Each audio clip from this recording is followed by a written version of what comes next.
안녕하십니까. 계속해서 대구에서 전해드리겠습니다.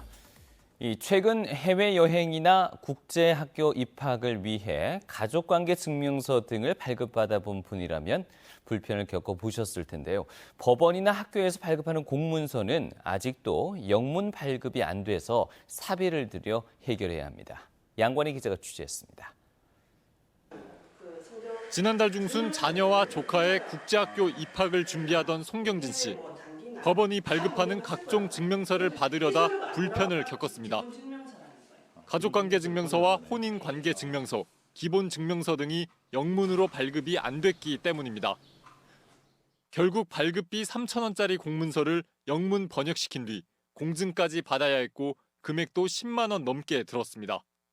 영어만 중시화된 우리나라 사회에서 문서화가 아무것도 발급이 안 되는 것 자체가 저희 크는 애들한테 이거는 너무 아닌 것 같은 거예요. 입학에 필요한 초등학교 3년치 생활기록부도 영문 발급이 안 돼 장당 10,000원의 번역비에 공증까지 총 30만 원이 들었습니다. 최근 미성년 자녀와 함께 필리핀이나 캐나다 등 해외여행을 가려는 사람들도 영문 가족관계 증명서 등이 필요해 애를 먹고 있습니다. 국제결혼도 늘면서 가족관계증명서 등을 영문으로 번역해달라는 민원도 늘고 있지만 해결은 요원합니다. 이들 문서를 주관하는 대법원은 같은 성씨라도 영문 표기 방법이 달라 공문서의 공신력을 떨어뜨릴 수 있어 통일 방안을 논의 중이라고 밝혔습니다. 대법원의 처리가 늦어지자 제주시나 부산 해운대구 등 일부 지자체는 해당 문서의 영문 번역 서비스를 자체 제공하는 등 민원 해결에 나서고 있습니다. MBC 뉴스 양관입니다.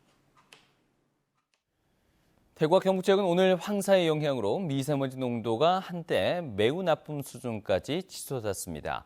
오늘 낮 최고 기온은 대구가 27.6도, 안동이 26.5도로 평년보다 3도가량 높았습니다.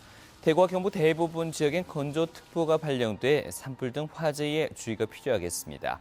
대통령 선거일인 내일은 흐리고 오전부터 밤까지 5에서 10mm의 비가 오겠고 내일 대구의 아침 최저 기온 14도, 낮 최고 기온은 18도에 머물겠습니다. 최근 중국발 황사와 미세먼지가 기승을 부리고 있어 이 미세먼지 실시간 농도에 주의를 기울여야겠습니다.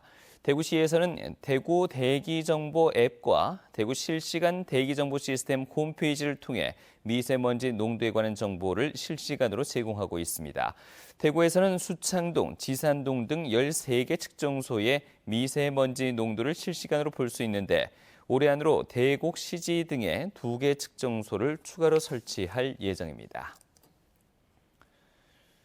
사드 배치 철회를 주장한 지 300일이 된 오늘 사드 배치 철회 성주 투쟁위를 비롯한 6개 단체로 구성된 사드 저지 평화회의는 새로운 대통령과 정부는 사드 배치를 즉각 중단하고 사드 철회에 나서라고 요구했습니다. 이들 단체들은 또 사드 한국 배치를 원점에서 재검토하고 국회 사드 특위를 구성해 불법 사드 배치 과정을 철저히 조사할 것을 주장했습니다. 대구시 교육청은 일반 고등학교에서 특성화 고등학교로 진로를 변경하는 전학제도를 시행합니다. 1학년을 대상으로 5월과 10월 두 차례 실시되는데 지난해 첫 시행에서 33명이 전학했고 올해는 특성화고 결혼 인원인 112명까지 가능합니다. 진로 변경을 원하는 일반고 1학년생은 모레부터 12일까지 대구시교육청 민원실에 접수하고 오는 17일부터 특성화 고등학교별 전형을 거쳐야 합니다.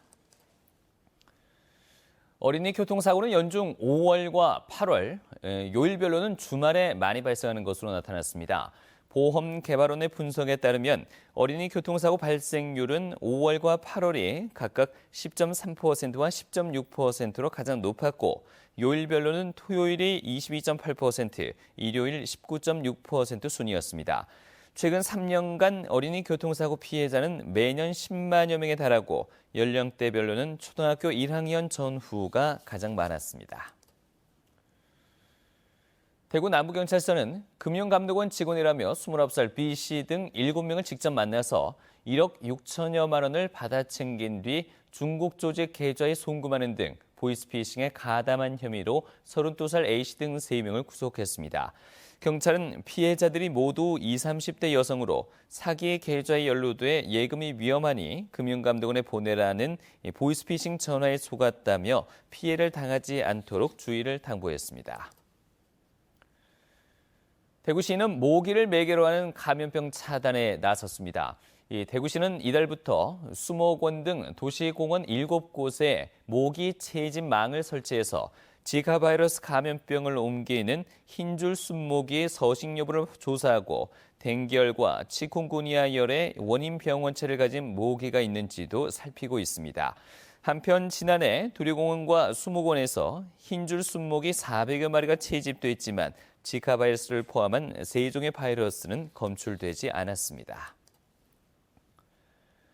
대구지방 고용노동청에 따르면 실업급여 부정수급 건수는 2013년 1,470여 건에서 지난해 2,640여 건으로 매년 급증세입니다. 부정수급 액수도 2013년 8억 9천여만 원에서 지난해에는 33억여 원으로 크게 늘어났습니다. 부정수급 유형별로는 근무 사실이 없는 지인을 고용보험 피보험자로 허위 신고해서 실업급여를 타거나 취업했거나 자영업을 하며 급여를 받는 사례가 많은 것으로 나타났습니다. 민간 조직이 운영하면서 진행이 매끄럽지 못해서 비판을 받아왔던 대구 사진 비엔날레를 내년부터 대구문화예술회관이 맡아서 운영하기로 했습니다. 대구시는 최근 문화예술인과 학계 전문가들의 의견을 수렴한 결과 전시 공간의 확보와 시민 접근성 등을 감안해 대구문화예술회관이 사진 비엔날레를 운영하기로 최종 결정했습니다. 지금까지 대구였습니다.